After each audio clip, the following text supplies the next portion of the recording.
Hi, everybody. Welcome back to the podcast. AB here along with Jack. How you doing, buddy? I'm doing great. What's up with you? Man, feeling good, feeling great. We are, of course, going to be talking about the much talked about already Eternals. Yeah. We are going to dive in on a very spoiler-filled review and recap of quite an ambitious movie. So if you have not seen it yet, it's opening weekend as of our recording. So if you haven't seen it, you probably don't want to listen to this because we are going to really ruin it for you. Oh, um, absolutely. And it is a I good get movie to see in theaters too. it is, yeah, it is, and we'll get all into that. But this is your last warning. We're about to ruin the hell out of this for you. So, All Jack, right. I've been waiting to ask you for 3 days now. How did you feel about the movie? It was fine. I didn't love it. I didn't hate it. I was very, very interested. It held my interest the whole movie. I think that it did a lot of good things. I think that we had talked about it a little bit before about how they were going to do a split timeline, how they were going to do some of the history leading up to the actual events of the movie, and I think that they did that really well. Yeah, I think that they did a surprisingly good job at developing whatever 9, 10, 11, how many Eternal characters are there? I mean, 10 there's a lot of Eternals characters, plus Dane. Yeah, and they did not have a whole lot of time to do it, and they did pretty good. They could have maybe done better if we had seen these characters somewhere before. But I'm trying not to make that a gripe because I'm trying to be positive about what they accomplished in the short amount of time that they had to accomplish I it. agree. I will say that I did really like this. Not Good. enough that yeah, not enough that I would say it's in my top half of the MCU. Hmm. But I did really, really enjoy this. And again, we talked about it last week on the preview episode we did where we said we're kind of cautiously optimistic. We understand that nobody really knows who these characters are. It's going to be quite an undertaking to develop 10 characters plus a villain and all these other things, and we didn't know Right. much about it. And I'll say this too. The day of, I was looking at the Rotten Tomatoes, and I talked about that as well. How like Hmm. I try not to put too much faith into what they say. It was at like a 52 the day That's of, low. That's real low which for a Marvel movie. gave me pause because that's lower than Phantom Menace. Phantom Menace is like 56. So I was like, man, Yeah. what are we getting in? So my expectations were as low as they probably could go going into this, and I had given up Yeah. hope that it would like fulfill me the way Guardians did.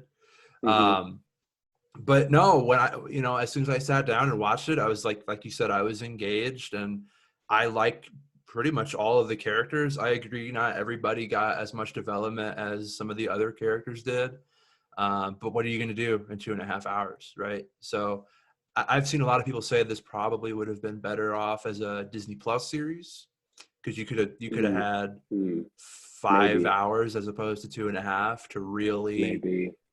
put some background into these characters. But for what they did, I really enjoyed it, and I saw it twice. And actually, so I was kind of like, I didn't want to have that recency bias of having just enjoyed a movie to really say like, oh, I love this so much. So I wanted Right. that second viewing, and yeah, I liked it just as much the second time around. And I'd say it's not the worst Marvel movie. I don't know what Rotten Tomatoes is thinking. It's Do you not. feel like you got more out of it the second watch? I wouldn't say I got more out of it, but I didn't. I wasn't watching it and being like, "Well, this doesn't make sense. Well, that sucks. Well, why did this happen?" Okay. Like I was, because the first time you're watching it just as a fan, and the second time I wanted to have a more critical eye. Yeah. Um, but no, I didn't. I don't feel like I got too much more out of it. I feel like I got everything I needed on the Cool. first viewing, but it did help affirm that I do like this movie. I think I just checked; it's at like a 47% on Rotten Tomatoes, which is Wow. wild to me. Like Yeah. it's not the best Marvel movie, but Do you like know the if that audience gap score's between out yet? it's at like an 86 the last I checked, but I didn't Okay. check this morning. That So sounds fairer. I agree. It's not the worst Marvel movie, but the gap between it and the next lowest rated, which I think is Dark World at like 68, something like Okay. that. There's not that much of a disparity, and I like this a lot more than Dark World. Yeah, I think I do too. Yeah, I think that if I were to place it, it'd be in the like bottom third, maybe, Yeah, but it's definitely not the worst. I agree. I agree. So there's a lot really, I think, to dissect here. We got 10 new heroes. We Hmm. got Ajax, we got Icarus, we've got Gilgamesh, Athena, Sprite, Circe, Druid, Makari, Kingo, and who am I forgetting? Fastest. Fastest. Thank you so much. Yeah, there's a lot. There's a Hmm. lot there. Hmm. Yeah, Um, who would you say you like the most? I really liked Gilgamesh. I think that he Really? was a great character. I liked his power. I liked his witty sarcasm. I liked Gilgamesh a lot. And what would you say yours was? I would say yeah, I did like Gilgamesh. I think my favorite was Kingo. I'm a fan of Kumail Yeah. Nanjiani anyway, but Oh, he was he's so funny. hilarious. He's so great. Yeah, Yeah, and he the is. Bollywood scene where he's dancing was so good, and they introduced it so well. And yeah, I think that he did a really good job at hamming up that role. He did, and I was expecting him to pull a Han Solo at the end because, as we know, there's that point where Icarus reveals that he's actually trying to allow the emergence to happen, Yeah. and everyone's sort of like lying in the sand, and Sprite goes with him, and King goes like, all right, I can't fight you guys, but I kind of agree with him, so I'm going to dip out. I really thought he'd come back, and then he didn't. So I didn't Hmm. see that coming at all. But um, man, I feel like there were a lot more twists than I expected coming into this one. What about you? Yeah. Yeah, I definitely didn't I didn't expect the team to be broken at the end. I didn't anticipate, one of them turning. And I was also surprised that, their whole mission, ended up being a twist, right? Like they were supposed to be the saviors of humankind, but it turns out they really just need to they just need Earth to create this celestial. I didn't see any of that coming. Not at all. No, I agree. Yeah, so like I think the first thing that really shocked me was Ajax dying. Because Yes. I didn't expect anybody to die. Because that's just not something Marvel really does. Although it seems like Hmm. that's going to be something that happens more often because we have seen more deaths take place. So, but it also had happened at a point where, like, we saw the trailer and there's a scene where she's riding the horse up to her house in South Dakota, and that scene Hmm. hadn't happened yet. So when she's dead, it's like, well, wait a minute, like Right. we have more footage of her. So the whole time I'm like, is she coming back? Is she Hmm. coming back? And then yeah, like I think by the time Gilgamesh died, I was like, oh, they're not coming back. Like they're dead. Yeah. I think that Icarus betraying Ajax was probably the best twist of the movie. Yeah, I agree. That was a strong scene. I agree because yeah, you just kind of you start putting it together right when Hmm. it happens, and then like she puts it together, and you're like, oh, this guy's actually like he's really about that. Like he's gonna really ruin this. And Yeah. yeah, man, and it sucks because I mean, I don't want to say I don't like Icarus now, but like I was really into that character, and he's got the coolest power, obviously. So Yeah. um, I didn't see that coming, but it worked, I think, Hmm. because there's really not a prime villain in the movie. See, I thought it was going to be the deviant that absorbed Gilgamesh, Gilgamesh. yeah, Yeah, I thought that once he became more of a human form, I thought he was going to start speaking. I thought maybe he would absorb one or two more, and then be a full fledged yeah. villain with lines and an agenda and all this. But and which we got a little bit of that, but that was not the angle that they went for. Not at all, yeah. And I think that he was more just a vehicle to have um, something to get through, like some adversity. Yes, Of course, like the fight that he had with Athena in the cave. There was a little bit there definitely because thought she was going to die. I thought so too. And so the fact, the way that she sort of got out of that, and she had that whole relationship with Gilgamesh, and I don't know if it was like a romantic thing or just a part of like a friendship or whatever it was, but Yeah, um, yeah, I thought that was really well told. And yeah, I think the deviant's name is Crow. right. I thought that was going to be more. There was going to be more to that, and I guess that was a little flat for me. I don't know. Yeah. But So what ended up happening with Crow? Did he die? Did Athena did kill yeah, him? she Oh yeah, sliced him yeah. up. Yeah. She sliced him up. That's right. That's right. Yeah, yeah, Yeah, yeah. Sorry, I've only seen the movie once. I probably should have seen it a second time, but that's all right. didn't get the chance to. It's a lot of movie, man. I mean, like you said, there's so much going on. It does jump around a Mhm. little bit, but I like the way that they do. Yeah. Um, what did you think about how beautiful this movie looked? I mean, Babylon was crazy beautiful. The oh my establishing shots of gosh. Babylon, they did so good. And what was the other one? Was it the Mexican city, the ancient Mexican city? Tenochtitlan? Yes, Tenochtitlan. Oh my God, they did so good. They made them look like, I don't want to say realistic because that's like how would you know? But like they made it seem like a spectacle from its establishing shots, and then once you were in it, it's like, oh yeah, this is the vibe that this puts off makes it feel authentic. You know what I mean? Like Yeah, I feel like they lived here in this time, and here they are, again in present day, and it's just they did a really good job at suspending my disbelief with those historic scenes. I agree. And I think the fact that they shot on location for a lot of this too helps a lot, which is It's helpful. Yeah. not something that they typically do. They typically rely on the CGI, and there's definitely quite a bit of CGI in this, especially like when Makari is running. But the shots in Alaska and South Dakota and on the beach where they have the emergence go on, and Hmm. I mean there are a lot of just beautiful shots, beautiful locations. They really take advantage of a more organic presentation while still having the CGI and man, yeah, this movie visually just looks incredible. I don't know. It's weird to me how it's such a low rated movie. Like, do you have any idea of why maybe people are not liking it?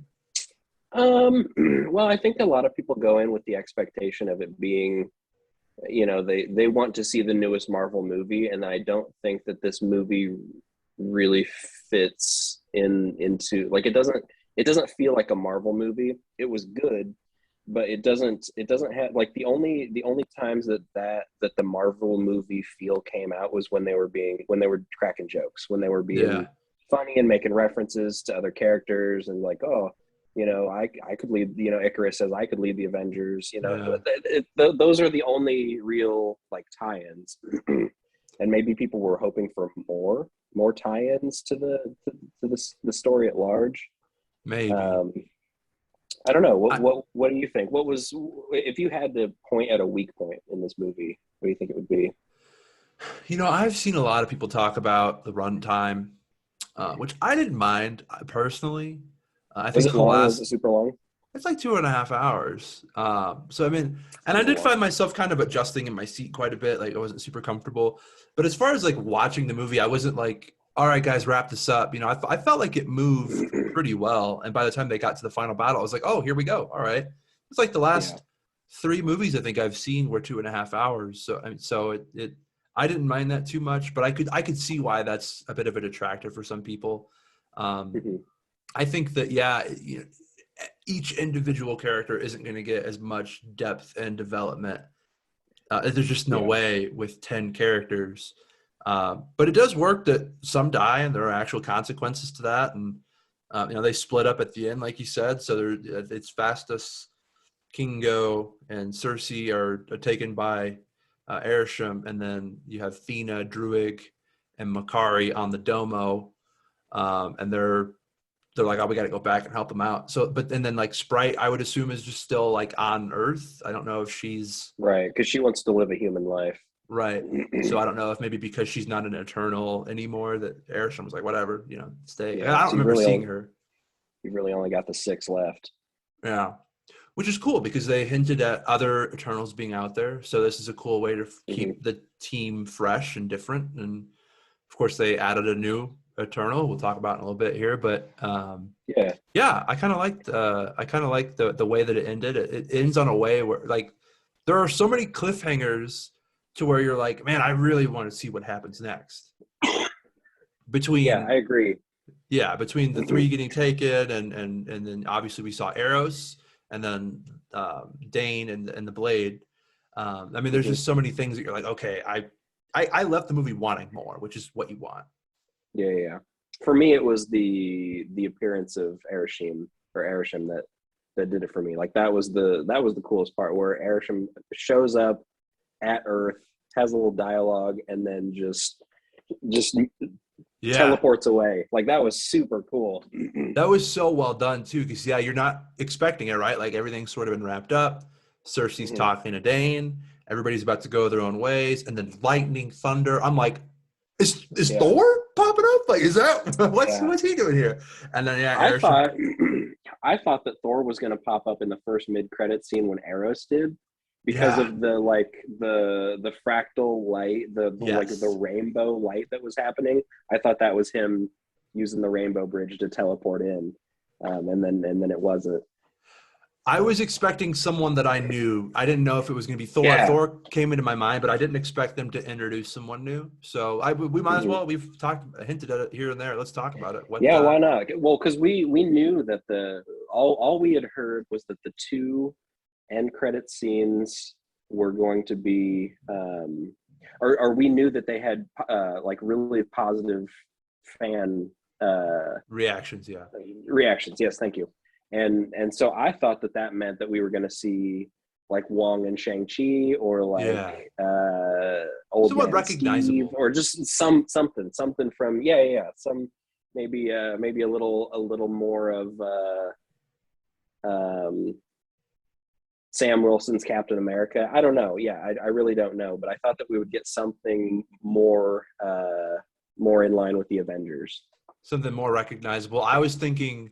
I said it's you off air. I think I was like, oh, that'd be really cool if it was the Fantastic Four or like Reed Richards or something like. An ambitious It's thing gonna to ask, happen. but It's gonna happen, but I don't know. I don't know what movie it will be, but I don't yeah, think the it'll. Eternals was ever gonna be that. I almost wonder if we won't see the Fantastic Four until the movie. I'm sure that's going to be the case, but Really, you think so? I think so. Yeah, I think. I mean, that's how it was with the Eternals. It's how it was with True. Guardians.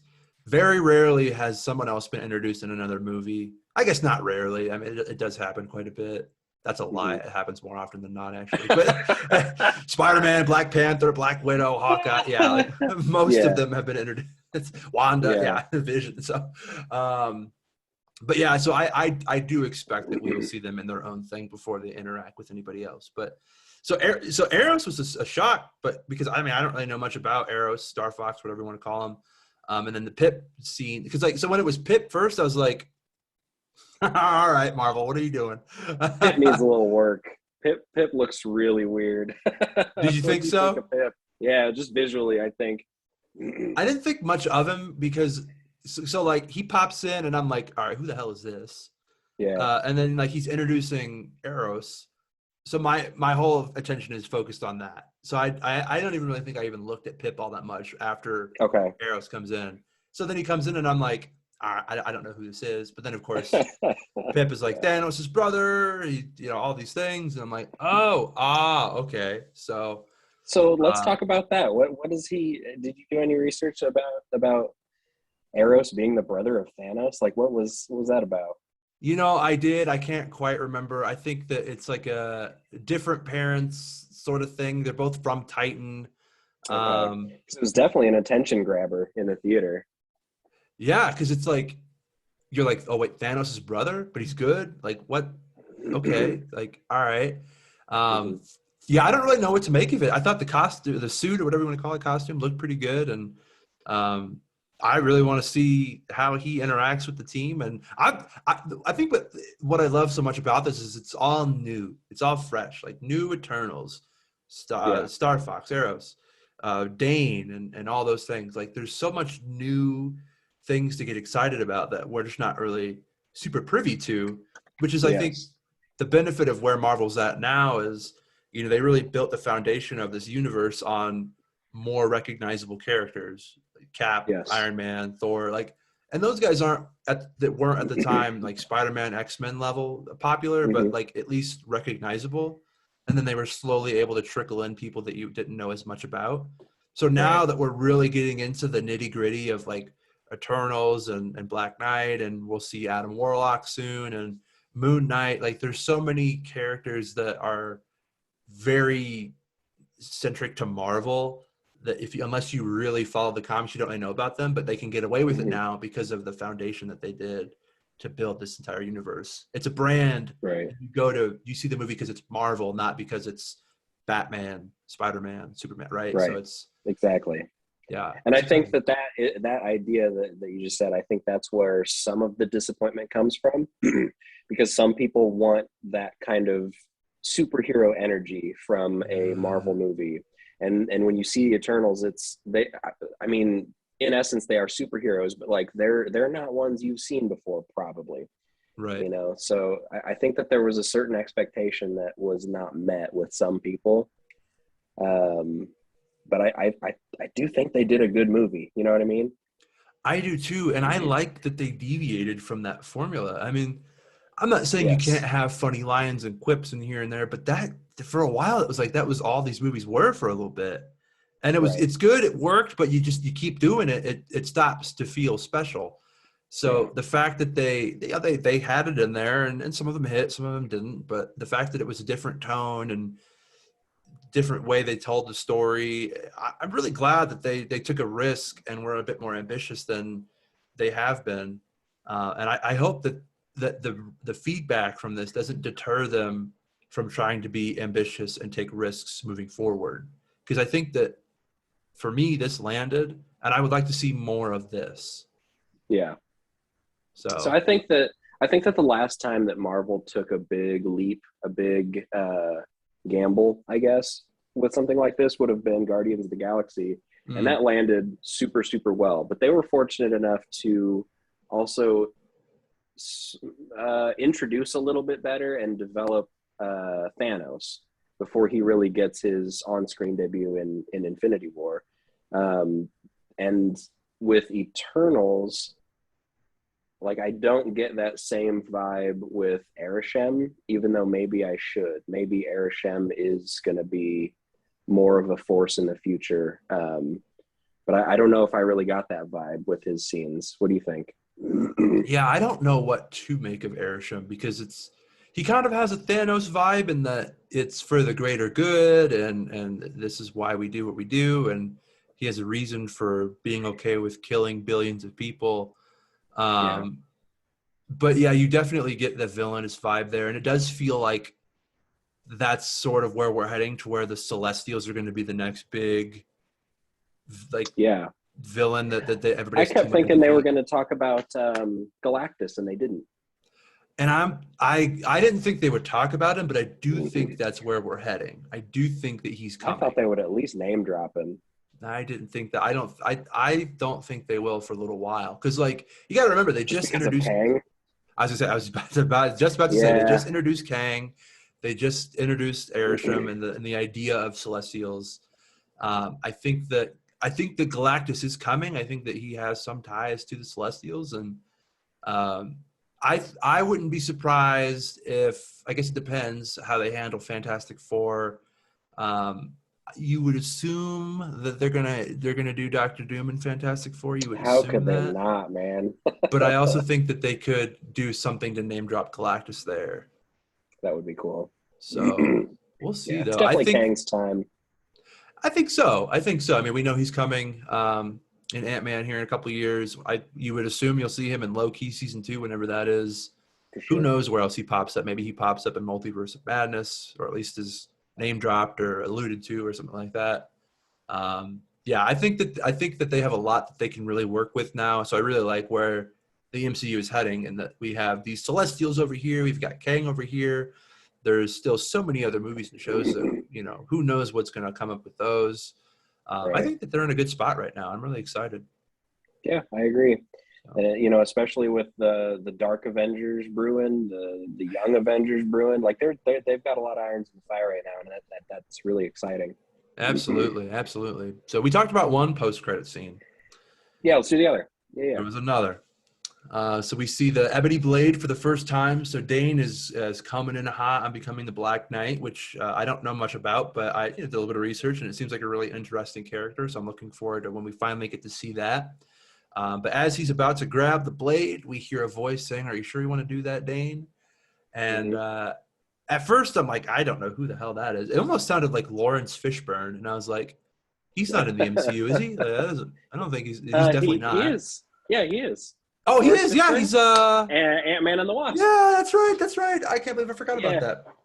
yeah. So that definitely would have made sense. And then I've seen people say, "Oh, I wonder if it's the Watcher." It sounds like Jeffrey Wright a little bit. It's not the Watcher.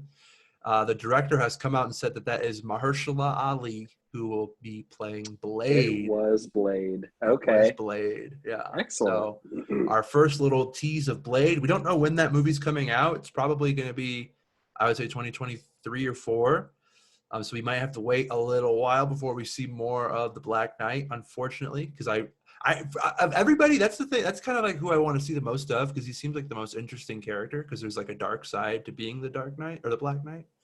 Yeah, So there's a dark side to being Batman.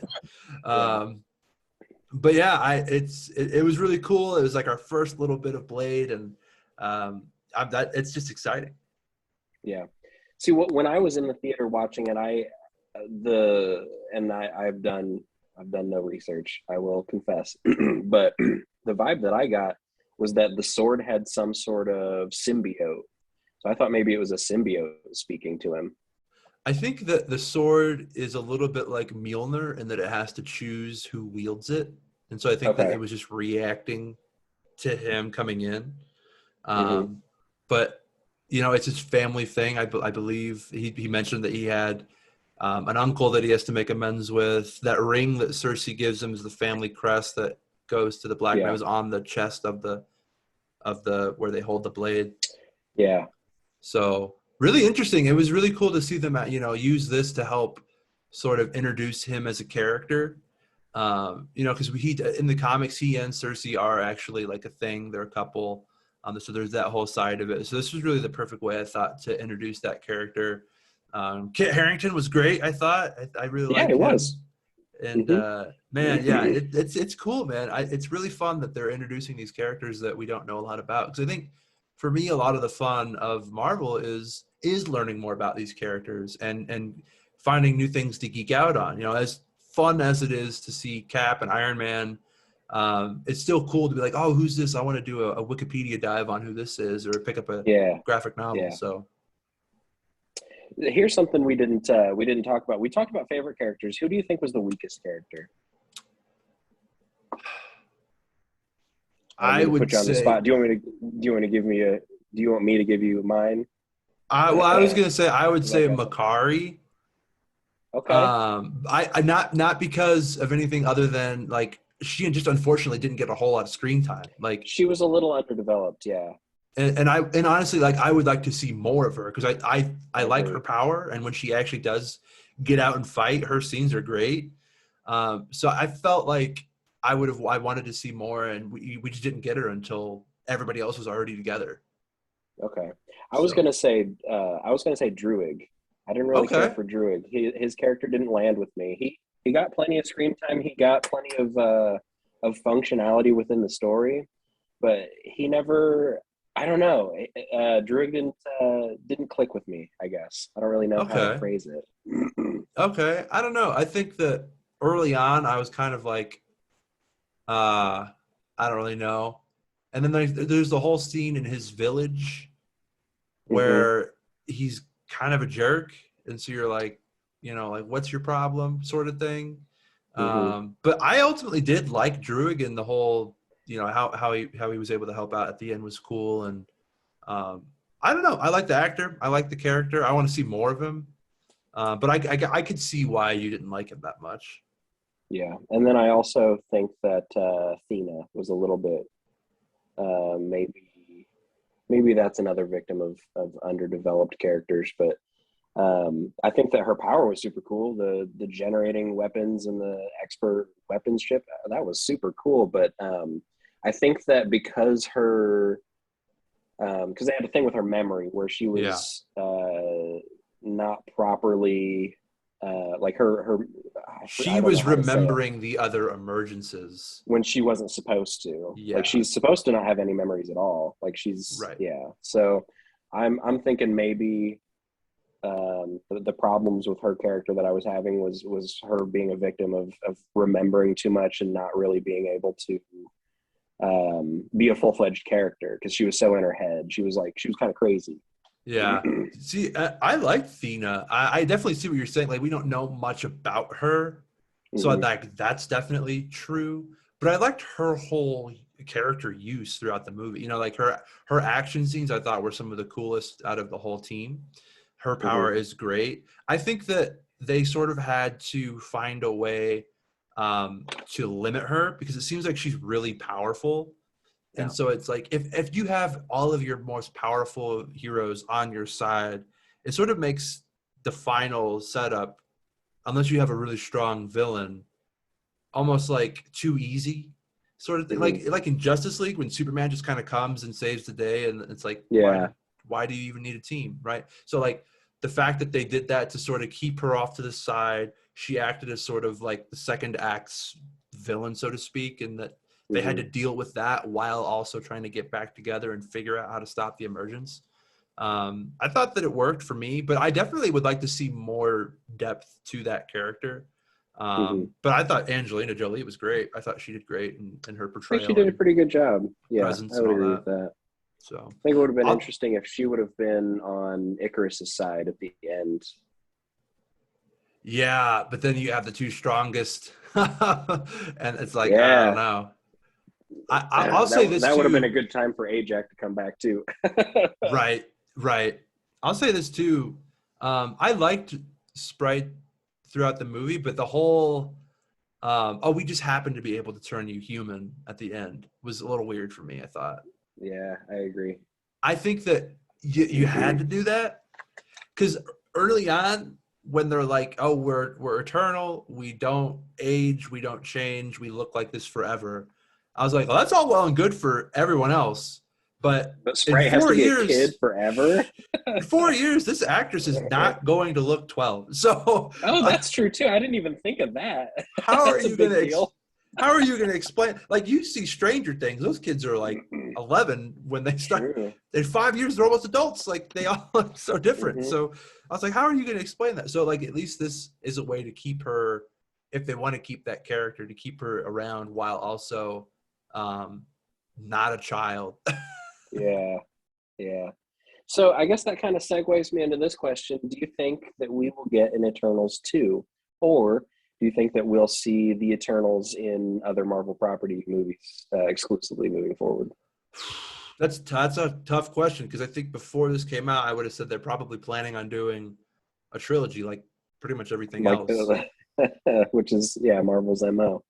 But given the feedback, because like we never got a Hulk sequel, we never got a Hulk trilogy. I doubt we're not going to get a Black Widow trilogy. I'm Right? trying to think of like the other movies, but I mean, yeah, I mean, we can assume we're going to get 3 Black Panthers, 3 Captain Marvels, we're going to get our third Spider-Man. Yeah. I would say that's up in the air, but this is not the last we've seen of them. They'll definitely pop back up in Yeah. some capacity. Yeah. I would say no. I'm gonna, if I had to choose yes or no, I'm gonna choose no. I don't think there will be an Eternals 2. I think that I think this movie gives good framework for those characters, but I think that they're going to be developed elsewhere, and I think it's gonna click. You said that there's basically two teams. They split up into two Yeah, teams. Um, maybe three of them can pop up in Thor: Love and Thunder, and three of them can pop up in Guardians 3. I don't know, but I do think that those characters will be used elsewhere, and then be a much more impactful appearance in the next Avengers, whatever that'll be. sure. We'll see. We'll see. I would almost lean towards yes, just because I know that's kind of what Marvel does. Seems like Hmm. they really laid the framework to do more. I mean, they had the whole thing at the end, the Eternals will return. So I would guess that they do another one because especially if you're going to introduce more Eternals, which is what they hinted at doing. I don't think you True. can get away with doing that in someone else's like you can't do that in Guardians. You I can't do guess that in that's true. Thor. You know what I mean? Like I guess it depends. Like if you're going to add one You'd Eternal, really the way have to make it an Eternals centric story if you were going to do that. yeah, I mean you can have someone pop up the way Eros did. Like, oh, by the Right. way, I'm an Eternal. Um, you could do that, but I think when you're talking about this little pocket of the MCU, I feel like you kind of have to do another movie. I don't know. I would say that I would be more excited to see an Eternals Disney Plus show than a Eternals 2. That's probably the way to do it. I think that would be, yeah, especially because you get more time to work with. The shows have been successful so far. It's a really good way to introduce other characters so that you can have them pop up in other movies. I think that's the way to go, personally. I feel like you can put more drama in a show, right? You can have like if it's going to be a 5-part series, you can have 4 epic cliffhangers, and that's kind of what I mean. I think that the best parts of this movie, the Eternals, was when it was super dramatic. You know, I Yeah, think that they play into the end of the world type apocalypses. I think that was really good the way that they did the emergence and how that yeah. was how they had to respond quickly, and I think that would translate to a really really exciting TV show. Yeah, I agree. I agree because I think that the best parts were when there was like the little twist. Ajax dead. Oh crap, that would have been a really good Yes, episode that was ender. so good. Gilgamesh is dead. Oh crap, episode ender. Icarus is evil. That not evil, but like there Yeah, were so many turning more. on him. Yeah, like Yeah. But man, listen, like I thought this was a good movie. It was slow at times, but I think that it had strong themes. You're dealing with morality, guilt, love. It's visually stunning. I thought that even though I had that issue with Makari's usage, I don't think that was a bad character. I don't think that she was definitely not a bad actress. I think that like she worked, and I liked the chemistry with the team. I felt like everybody was a legit family, and Hmm. the action was really great. You're introducing new characters. You're introducing new threats. I thought this movie did really well, and yeah, it's not going to be in my top 10 of the MCU, but I'm glad I saw it twice, and I'll catch it again when it hits streaming in 4 or 5 months, whenever that is. And I thought this movie worked, man. I have no problems with it at all. Hell yeah, man! And honestly, after talking to you about it for just this little bit, I'm a little more hyped to watch it again in theaters. Yeah, I kind of want to watch it with a little more close full eye, and yeah, I would like to see it again. yeah. It's a lot of movie. There's a lot that It that is a you got lot to of sit. movie. Yeah. There's a lot, yeah. I mean, there's just so many moving parts, and but yeah, I thought they had introduced so much, and I'm looking forward to where everything goes. And to hell with Rotten Tomatoes. Marvel does it again for me, and Good deal. I have no problems with it. Good deal. Yeah. So, all right, man. You got any Well, more thoughts, or is that that's about all I've got. I think okay? covered Well, the 2 post credit scene, covered Airship pretty well. Let's good get out of deal. here. Let's go home, as they say. All right, buddy. Well, Yeah. thanks, folks, for tuning in. Let us know what you thought of the movie. Hit us up Yeah. on our social accounts. Everything's in the show notes. If you're on YouTube, leave us a comment, a like, and then we'll catch you guys next week. So take care. Stay safe. Yeah. We love you. Catch you later.